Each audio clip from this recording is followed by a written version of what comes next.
People read the book of James and they hear, try harder, do more, fix your life, work to prove your faith. But James isn't preaching effort. James is talking about flow. He's not telling believers how to earn or maintain salvation. He's showing them what happens when life is actually alive inside someone. And the issue was that nothing was changing. They believed in Jesus, but they weren't becoming loving. They believed in grace, but they weren't becoming gentle. They talked about faith, but they were still harsh, selfish, divided, and judgmental. So James writes to them not to pressure them, but to awaken them. And he says something pretty strong. He says, faith without works is dead. He's saying faith has stopped flowing. In other words, life is present, but it's not reaching the surface. It's like a river that exists, but it's dammed up by something inside.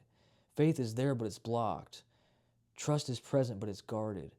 Life exists, but it's not expressing. He's not accusing believers of not having faith. He's diagnosing stagnation. If faith is alive, fruit should eventually show up, not right away, but eventually it'll begin to show up naturally. Fruit can't be forced. It grows naturally because life produces. An apple tree doesn't strain to produce, it produces because it's alive. And if nothing grows, the problem is not that the tree isn't trying hard enough. The problem is that something's blocking the life. Fear, buried pain, unhealed wounds, self-protection, shame, control, etc. James is pointing at the blockage, not the tree.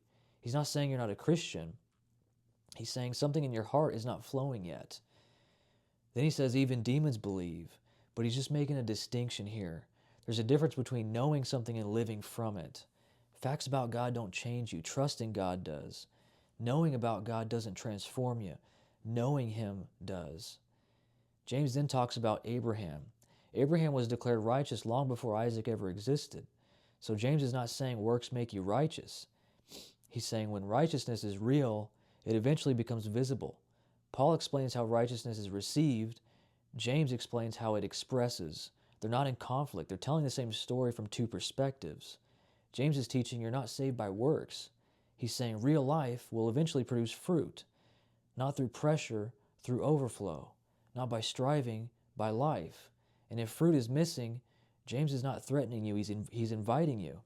He's saying ask the Father about it, not with shame, with honesty, because something might be afraid or protecting itself or guarded or hurting.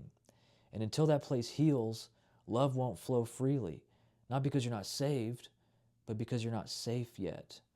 James is not a warning letter. It's a discipleship letter. It's about maturity, not about earning, proving, or maintaining. James is saying let God reach deeper because when life flows, fruit grows.